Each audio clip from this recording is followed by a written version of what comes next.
الروقان روح بهدوء وبثقة للجون، هتسجل أحلى الأجوان، خليك رايق مهما كان، ده مفيش أحسن من الروقان. روح بهدوء وبثقة للجون، هتسجل أحلى الأجوان. اجوان في الروقان على ملعب الشباب والرياضة مع انتصار غريب. هتسجل أحلى الأجوان.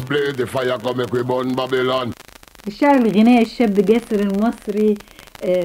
الروقان عند جاسر المصري ده ملوش حل يعني. يعني ما نقول الروقان واجوان في الروقان اكتر حد بيحرزها منه يقول جاسر المصري. ايه السبب؟ بحب اكون اتخطى كل المشاكل اللي انا موجود فيها، بان انا اكون فاني مع اصحابي او في الشغل مرح او يعني. مرح مع الناس كلها، بحيث ان انا ما اكونش ممل. الناس تحب تقعد معايا، يعني بتقدر تظهر بمظهر مرح على الرغم من ان جواك مشكلة او ضيق. ازاي؟ باخد المشاكل في اطار كوميدي شوية، بحيث ان هي تكون مسلسل او موقف قدامي مش بيحصل لي انا. بكون مع اصحابي بحيث ان احنا لما نتكلم عن موقف او المشكلة تبقى موضوع عام، ما يبقاش موضوع شخصي، بحيث ان انا اقدر اخد ارائهم بسهولة بسخرية، بحيث ما يكونش الكلام عليا انا. ما تبينش ان دي مشكلة خاصة. لا، هي هم عارفين ان هي مشكلة خاصة، بس باخدها بطريقة ان انا مش متأزم منها. عشان اقدر اخد الرأي الصح. ايوه، دي وجهة نظري عشان يعني. ما حدش يبقى متعاطف قوي ايوه بالظبط. يبقى الكلام ما يحسش ان انا متأزم من الموضوع، فيحاول يكون ان هو مش قادر. دي فلسفة بقى يا جاسر. ايه؟ لا ماليش في الفلسفة خالص. لا يعني فلسفة للحياة ممكن.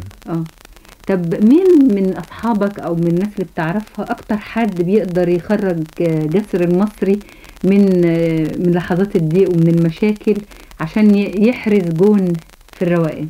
والله انا احلى اخر مرة قعدت فيها مع حد وكنت مبسوط جدا، هو مطرب جديد دلوقتي اسمه ابو الليف. ايوه ده يعني ده انتشر جدا، ده مرح جدا وفاني جدا، يعني. شخص زي العسل جدا. انا حبيت اقعد معاه، كنا قاعدين في قعدة قبل كده مع استاذ حسن دنيا وناس كتير في المزيكا، فكان جو لذيذ جدا. هو حد مرح جدا، وبيبان في صوته برضه. يعني اللي جوه الانسان بيبان في نبرات صوته. هي في ناس بتعرف تخبي، بس تقريبا الى حد ما. والعيون فضاحة بيقولوا. العيون فضاحة. طب ازاي انت تقدر يعني تظهر بمظهر الروقان وجواك حزن؟ طب ما عينيك هتفضحك، تعمل ايه بقى؟ انت بتقولي بعالج. البس نضارة.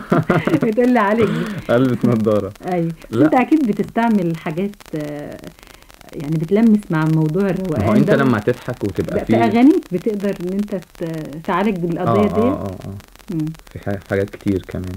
ايوه، الاغنية ممكن تعمل لك سماع صوت معين بيغني على اعتبار يعمل روقان.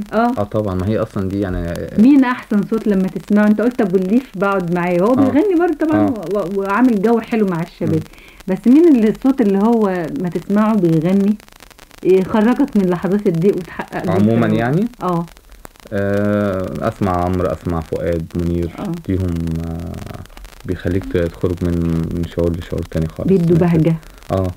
بيخرجك من الموقف انت فيه، حسب نوع الاغنيه وحسب نوع المزيكا. تختار كمان الاغنيه، مش تجيب اغنيه مثلا. مش الاغنيه والمطرب ونوع الاغنيه كمان.